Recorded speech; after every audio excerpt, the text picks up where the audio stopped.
ഗുരുവായൂർ നഗരസഭയിലെ ഫുട്ബോൾ പ്രദർശനത്തിന് അനുമതി നൽകി ഹൈക്കോടതി. പ്രദർശനത്തിന് അനുമതി നിഷേധിച്ച പ്രിൻസിപ്പൽ സെക്രട്ടറിയുടെയും മുനിസിപ്പൽ സെക്രട്ടറിയുടെയും നടപടി റദ്ദാക്കി. വിഷയത്തിൽ സർക്കാർ അന്തിമ തീരുമാനമെടുക്കും വരെ പ്രദർശനം തുടരാമെന്ന് ജസ്റ്റിസ് പി വി കുഞ്ഞികൃഷ്ണൻ അറിയിച്ചു. ഗുരുവായൂർ സ്പോർട്സ് അക്കാദമി നൽകിയ ഹർജിയിലാണ് കോടതിയുടെ ഉത്തരവ്. ലെവിൻ കെ വിജയനാണ് വിവരങ്ങളുമായുള്ളത്. ലെവിൻ, ഗുരുവായൂർ സ്പോർട്സ് അക്കാദമിക്കൊരു ആശ്വാസ വാർത്ത, അങ്ങനെയല്ലേ ഇതിനെ കാണേണ്ടത്? സ്പോർട്സ് അക്കാദമിക്ക് മാത്രമല്ല, ഗുരുവായൂരിലെ മുഴുവൻ ഫുട്ബോൾ പ്രേമികൾക്കും വലിയ സന്തോഷ വാർത്തയാണിത്. നേരത്തെ വലിയ ആവേശത്തോടു കൂടിയാണ് കഴിഞ്ഞ നിരവധി വർഷങ്ങളിലായി ലോകകപ്പ് പ്രദർശനം ഗുരുവായൂർ നഗരസഭയുടെ ടൗൺ ഹാളിൽ നടന്നു വന്നിരുന്നത്.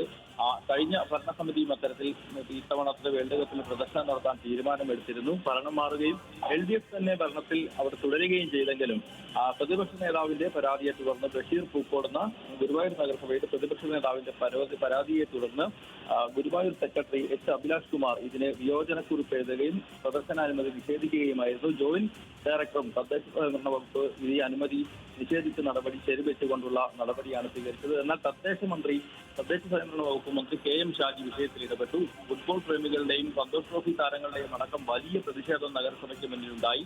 നഗരസഭാ സെക്രട്ടറിക്കെതിരെയും പ്രതിപക്ഷ നേതാവിനെതിരെയും പരസ്യമായി ഫുട്ബോൾ പ്രേമികൾ തെരുവിലിറങ്ങി. ഈ സാഹചര്യത്തിലാണ് KM ഷാജി ഇടപെട്ട് ഫുട്ബോൾ പ്രദർശനത്തിന് അനുമതി നൽകിയത്. എന്നാൽ പിന്നാലെ വകുപ്പ് തലത്തിലുള്ള നടപടി വീണ്ടും ഉണ്ടാവുകയായിരുന്നു. പ്രിൻസിപ്പൽ സെക്രട്ടറി അനുമതി നിഷേധിക്കുകയും സർക്കാർ ഈ വിഷയത്തിൽ അന്തിമ തീരുമാനമെടുക്കുന്നതും വരെ പ്രദർശനം തുടരാനാവില്ലെന്നുള്ള നിലപാട് സ്വീകരിക്കുകയും ചെയ്തു. പിന്നാലെയാണ് ഗുരുവായൂർ സ്പോർട്സ് അക്കാദമി ഈ പ്രദർശനത്തിന്റെ പ്രധാനപ്പെട്ട സംഘാടകരിൽ ഒരാളായിട്ടുള്ള ഗുരുവായൂർ സ്പോർട്സ് അക്കാദമി ഹൈക്കോടതിയെ വിഷയം ചൂണ്ടിക്കാണിച്ച് സമീപിച്ചത്. ഹൈക്കോടതി ഇന്ന് കേസ് പരിഗണിച്ചു. ജസ്റ്റിസ് പി വി കുഞ്ഞികൃഷ്ണന്റെ ബെഞ്ച് ഈ കേസിൽ താൽക്കാലിക ഉത്തരവ് ഇറക്കിയിട്ടുണ്ട്. പ്രദർശനം തുടരാം. സർക്കാർ അന്തിമ തീരുമാനമെടുക്കും വരെ ഫുട്ബോൾ പ്രദർശനത്തിന് യാതൊരു തരത്തിലുള്ള വിലക്കുമില്ല എന്നുള്ളതാണ് കോടതി പറഞ്ഞിരിക്കുന്നത്. ജൂൺ 1 കേസ് വീണ്ടും പരിഗണിക്കും.